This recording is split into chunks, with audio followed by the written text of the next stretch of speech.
Probably going for a swim with that bike was like the most memorable first part of that trip. You don't need the good gear. What you need is the bike. Right. What you need is two wheels and the commitment to biking. Hi, this is Wesley, and welcome to my podcast called Tell Me About Your Bike. Bicycles and podcasts go together like peanut butter and chocolate. Ever since I bought my first iPod mini, I've been listening to podcasts on my bike.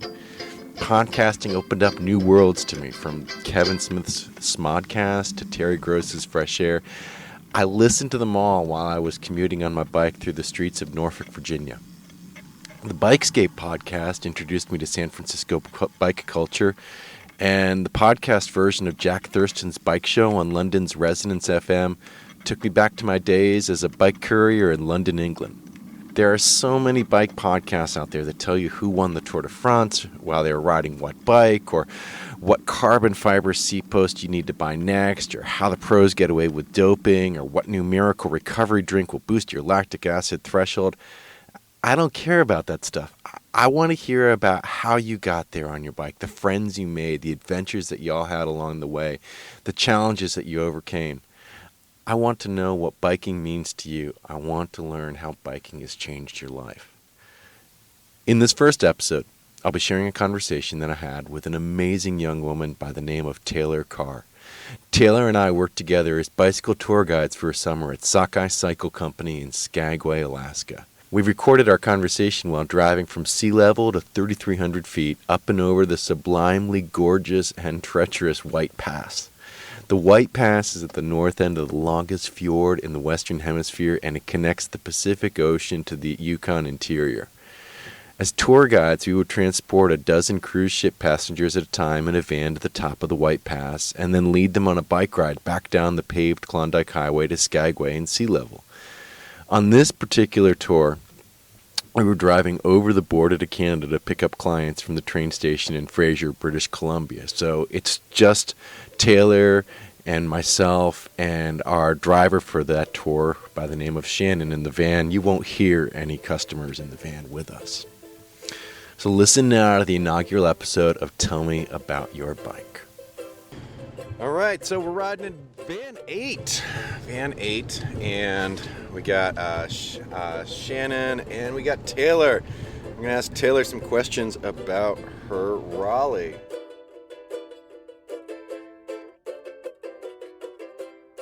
All right, so Taylor, I just want to get my mic level set. Tell me what you had for breakfast. Oh, I fried 2 eggs with ample salt and pepper, and a rare Skagway avocado. Black coffee. Okay. That was my breakfast. All right, and Shannon, what'd you have for breakfast? I had dry granola, like a champion, and too much coffee with some soy milk in it. All right. So, Taylor, I wanted to ask you, so tell me about your Raleigh bike. I have a Raleigh Port Townsend. It's a steel frame, brown with orange stripes and drop bars. It's got fenders, which are much appreciated on the rainy days, and I've had it since 2012. I think the only remaining part of it that is still the same is the frame, basically. Part of the benefit of dating your bike mechanic. And your bike mechanic's name is? Brian. Oh, okay. Yeah. So what has he replaced on there? He has replaced the cassettes and the derailleur, new chain, new pedals on it so that I can clip in, because it once just had flat pedals when I bought it from the store, a bike shop in Fargo, North Dakota. And yeah, basically all the components have been swapped out for new stuff, so it has a little bit lower gearing. Okay, so is this a good grocery getter? Ooh, it can be. I do have a rack on the back that I can put panniers on. Yeah, it can carry stuff. It's a strong bike. And what do you think the biggest grocery load is that you've carried on? The Biggest grocery load? I'd say probably 4 bags in hand. I just have a rear rack, so I really don't carry any like cargo on the front. But I can fill the panniers, and I've toured with it. So I've had both rear panniers filled up, and then strapped like sleeping gear and tent on top of the rack, and then had a handlebar bag on the front that I would just keep like extra snacks and bike pump and extra tubes and stuff like that in. And so, what was your first big touring memory on that bike? My first big touring memory on that bike is probably going down the coast from my first year in Skagway, Alaska. So we took the ferry down to Prince Rupert in British Columbia and had about a week-long layover before we could catch the next ferry out to Vancouver Island. And so I was exploring like little Forest Service roads and camping out, and was still really getting used to being clipped in to that bike. And on some of the Forest Service roads, they were a little washed out. It was rainy season in the fall, and I thought I was going to find a good place to camp, but the road kept getting bumpier down this service road, and I eventually came across a puddle, got like halfway into it, and hit a rock. The water was like probably a third of the way up my wheel, up my tire, and hit this rock and came to a dead halt and didn't anticipate it, so did not unclip and just like tipped over into the puddle. It was not like a fond first memory, but it's entertaining to me now, amusing at least. So probably going for a swim with that bike was like the most memorable first part of that trip. It sounds like a ball cap that I saw on the ferry in Alaska. This guy was wearing it, and he was obviously totally exhausted.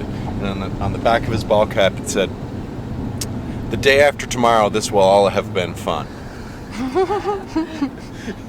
I just thought that sums up so many of my bike touring experiences. Like, this is going to be really funny tomorrow. I was laying in this cold puddle in British Columbia. It was so funny. I wasn't laughing at the time, but it was funny then. So was that a solo trip for you, or was that something you were doing with someone else? I was biking with a girl that used to work for Sockeye. And so I did have a partner in crime on the way down the coast. Okay. Yeah. So was that, and how many kilometers do you think you put on the bike then? I have no idea. We didn't keep track at all. Oh. That's what, I get a lot of questions about like mileage on that trip, and I'm like, well, first we were in kilometers, and also I really wasn't tracking it. We were not in a hurry. We were just that sounds cruising beautiful. along. So in by Prince Rupert, we cycled inland along the Skeena River. Right. And we had a couple days to bike in, and then a couple days to bike out before we needed to head back to catch our boat out of Prince Rupert. And we had a couple days to kill in town too. We made really good friends with the librarian in Prince Rupert. We still keep in touch. Oh, wow. And from there, we hit Vancouver Island, cycled the length of the island down to Victoria from Port Hardy, and then in order to avoid what's called the Malahat, just north of Victoria, a really steep, dodgy road, basically a pass that gets a lot of traffic. We were advised to take a ferry over to Salt Spring Island, which you have to pay a fare to get to Salt Spring Island, but everyone leaves the island for free. They have a free ferry leaving the island because it's like a beautiful fairyland with like weavers' guilds and apple festivals and purple houses everywhere. So I would have stayed forever, but the ferry was free. We had to keep moving. It sounds like hippie heaven. Yeah, it was nice. So from there, we took a ferry straight into Victoria, and then we're able to take a ferry over to Seattle. From there, I biked Seattle to Portland to Albany, where my best friend had just moved. So I did a little visiting the U.S. portion of that trip too. But yeah, we're really just like jumping from boat to bike and back to boat again. And that was about a month long? Yeah, it was about a month. And were you always solo, or were you sometimes solo? My bike partner Lori and we split up when we got to Seattle, because she took a train to Portland. So I was solo from there, but we were together most of the time. And during the day, we were sometimes moving at different paces. And being in Canada from the U.S., we didn't have cell service, so we would just kind of collaborate in the morning and say, okay, let's look at a map. Let's meet up at approximately this location. Or when we roll into the next town, stop at the first gas station you see. Or like if you see a cafe, we could just like intuitively know where the other person had stopped. Like, that looks like a nice place to hang out and wait. So we would reconvene at a convenient location. That makes sense. I mean, especially if it's a smaller town, you're not pulling into a big city and like, oh, I'm going to stop at the first gas station or exactly. First cafe. Well, which one? Yeah. So we were always like camping together and cooking together and meeting up, but not necessarily pedaling together all day. So what was the biggest challenge that you didn't have to deal with as a solo woman on a bike? Because I think there's a perception that it's not safe. Oh, I get this as a tall guy. People will be like, "Oh, it's not safe to ride your bike," and I'm like, "Good Lord, of course it is. I'm safer on my bike than I am most anywhere else." But what was like the perception that people always had that you were going to have this problem, and it just never came about? I think that on that particular trip, there weren't a lot of like cautionary tales that we ran into with biking, but the trip I had done prior to that, I had done a bike tour in Ireland, and everyone I met there was like very protective and told a lot of those cautionary tales, that traffic wasn't safe, that the road wasn't good for biking on, that it was too narrow, people moved too fast, and then of course that I shouldn't be alone in the city, or I shouldn't be alone in the countryside. I heard a lot of that there, but then I was like truly on my own the whole time, which might have added to it. And I think I was probably giving off a lot more hesitation, or like kind of giving off more fear vibes, because I hadn't done it before. That was the first tour I'd ever done. And that was not with my Raleigh. So I went over bikeless and then bought a bike in Ireland, and it was really not the most functional bike. It had a rear rack, but I didn't have any of the gear to go with that, so I was wrapping my stuff up. I had a backpack, and I would wrap it up in a rain tarp and then bungee cord it onto the rack on the back, and it worked. And it wasn't always the most comfortable setup, but it kept my stuff dry, and I didn't have to carry it on my back. It probably gave you an appreciation for the good gear. Yeah, it really did. Yes. You're like, oh, this works really well. Yeah. It was a nice way to start touring, I think, because I learned that you don't need the good gear. Right. That you don't have to have certain things. What you need is the bike. Right. What you need is two wheels. And the commitment to biking. Right. Also, when I got there, I got kind of scared because so many people were like, oh no, that's not safe. You shouldn't be doing that. And I remember calling home and talking to my mom, who was back in North Dakota, and she would say, like, Taylor, I think you need to do this. Like, you got to find a bike. And she was not a proponent for the plan for me to like go to Ireland on my own, buy a bike in the first place. But once I got there, she said, like, you've gone too far, you can't back out now. Find a bike and ride that bike around that country, or you'll never let it go. And it's totally true. She was right. I think I wouldn't have let it go if I had chickened out at that point. And how long did you spend in Ireland? I was there for 3 months in total. You can be there for 90 days without a visa.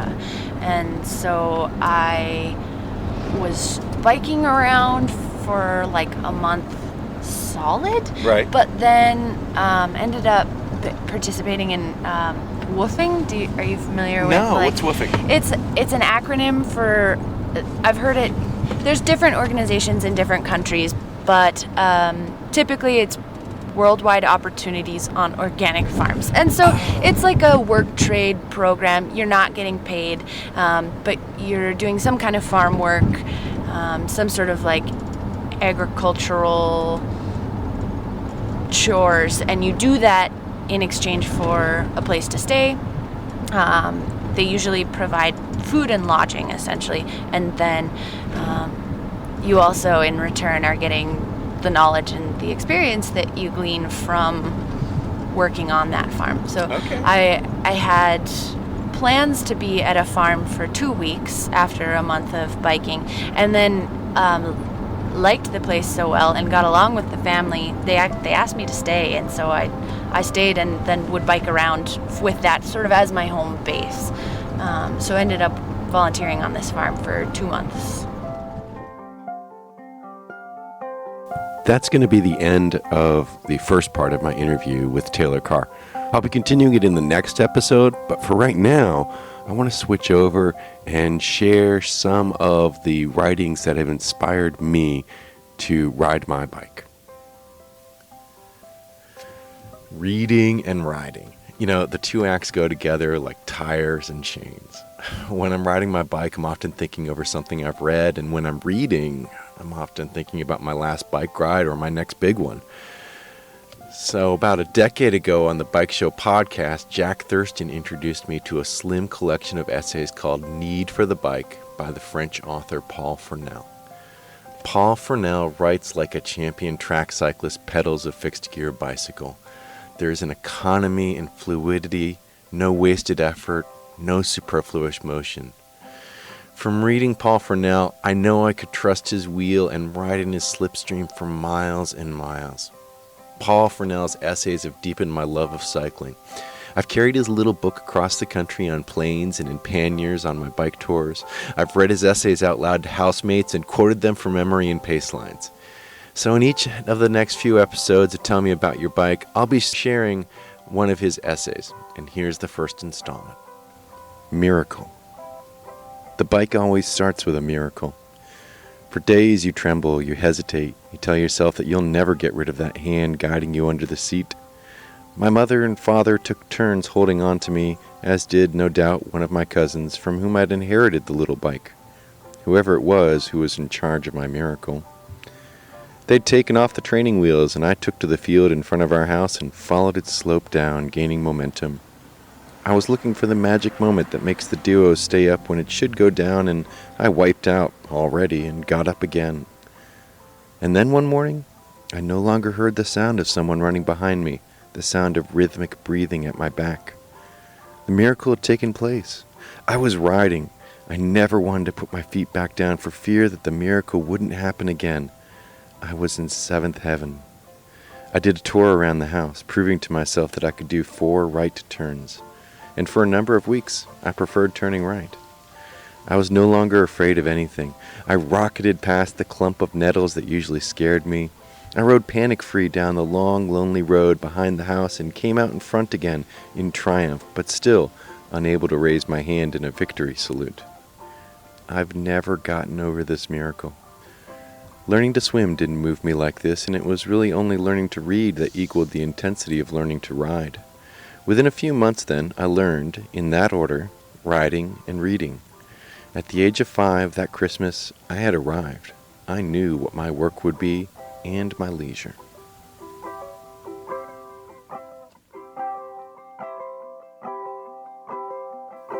In every episode of Tell Me About Your Bike, I also want to give a shout out to a podcast that inspired me to start podcasting. And the first one is the granddaddy of all biking podcasts, The Bike Show, hosted by Jack Thurston on London's independent arts radio station, Resonance FM. For over a decade, Jack has been recording rolling interviews with folks like Eddie Merckx, Alex Brompton, and Isla Roundtree. Jack inspired me to put a microphone on my bike and get out of the studio. So go check out the links. You're in for a great binge. Many of the oldest episodes of The Bike Show won't show up in iTunes, but you can still listen to them by visiting the linked website using your favorite browser. So thanks y'all for listening to the inaugural episode of my podcast, Tell Me About Your Bike. Please rate it and review it wherever you get your podcasts. I'll be launching a Patreon page soon. If you like what you've heard, please pass this episode on to a friend. And if you really like what you heard and you know someone who needs a podcast produced, pass my name on to them. I'm between seasonal bike jobs right now, and I'm looking to tell more audio stories. You can also find me on Instagram and Facebook. If you've got a story to tell about your bike, drop me a line. Let's meet up, ride together, and make some memories. Cheers, y'all.